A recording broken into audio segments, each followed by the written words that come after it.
आज हम लोग देखेंगे पोएम नंबर 4 जिसका कि नाम है how to tell wild animals. तो जैसा कि आपको पता है, हम आपको कई बार बता चुके हैं कि पोएट्री से सिर्फ आपका 8 अंक का बोर्ड के एग्ज़ाम में आता है। 3 नंबर का सेंट्रल आइडिया आता है, 2 MCQ प्रश्नों के उत्तर देने होते हैं जो आपका स्टैंजा पर आधारित होता है। स्टैंजा मीन्स 4 लाइन की कविता दी हुई होगी और उसी के नीचे 2 क्वेश्चन होंगे। हर क्वेश्चन के 4 ऑप्शन होंगे, सही ऑप्शन को आपको यस बोलना है और आप एक 4 लाइन की पोएम याद कर लेंगे जिसको अगर आप लिख देंगे तो 3 नंबर ये आपके मिल जाएंगे। तो इस तरह 8 अंक लाना पोएट्री में बहुत ही आसान है। ये बात हम आप लोगों को कई बार बता चुके हैं। तो अब हम देखते हैं सबसे पहले सेंट्रल आइडिया किसका, how to tell wild animals. Central idea आपका है द पोएट डिस्क्राइब। डिस्क्राइब का मतलब होता है वर्णन करना। कवि वर्णन करता है किस चीज़ का, the qualities of wild animals. Wild का मतलब जंगली, एनिमल का मतलब जानवर।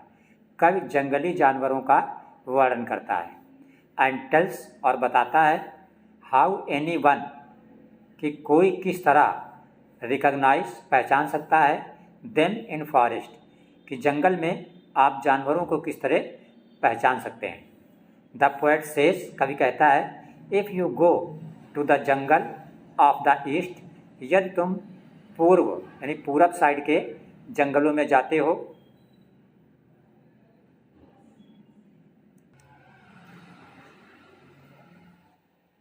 you will see a large animal with brown yellow skin। और जब आप पूरब की दिशा में जाते हैं जंगलों में तो you will see, अगर आप देखेंगे क्या, एक लार्ज एनिमल, बहुत बड़ा जानवर, with brown, brown का मतलब भूरी और येलो का मतलब पीली, भूरी और पीली स्किन, स्किन मीन्स त्वचा वाला जानवर अगर आप देखते हैं बहुत बड़ा। और इफ़ ही रोयर, रोयर का मतलब होता है दहाड़ना, एट यू स्ट्रांगली, और अगर वो ताकत के साथ आप पे दहाड़ता है तो you will come to know, तो आप समझ जाइए that you have faced an Asian lion कि आपका एक एशियन शेर से सामना हुआ है।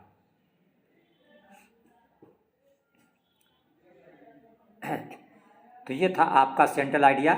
आप इसको तैयार कर लीजिए, 3 अंक आपके यहाँ से पक्के हो जाएंगे।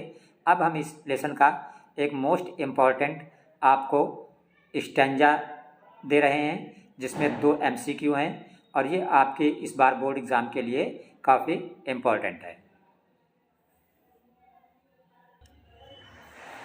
देखिए आपका स्टैंजा लिखा हुआ है दो टू डिस्टिंग्विश।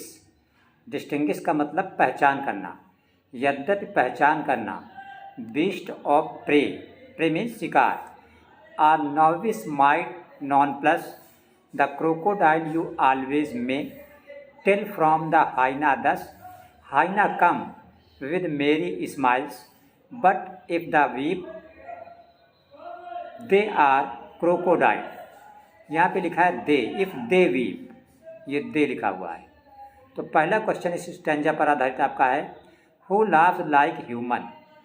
ह्यूमन का मतलब इंसान, इंसान की तरह कौन हंसता है, क्रोकोडाइल कि हाइना कि बियर भालू कि टाइगर।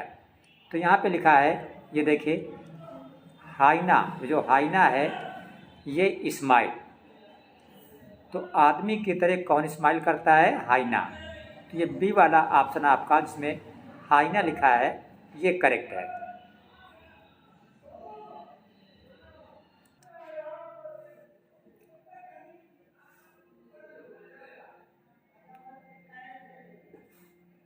सेकंड क्वेश्चन आपका है, लिखा है विच बीस्ट ऑफ प्रे वीप। कौन सा शिकारी जानवर, प्रे मीन शिकार, बीस्ट मीन्स जानवर, कौन सा शिकारी जानवर रोता है, क्रोकोडाइल कि हाइना कि बियर कि टाइगर। तो यहाँ पे लिखा देखिए बीस्ट ऑफ प्रे, कौन सा, क्रोकोडाइल। तो क्रोकोडाइल जो है वो शिकारी जानवर की तरह रोता है। तो ये ए वाला ऑप्शन इसमें क्रोकोडाइल है ये आपका करेक्ट है।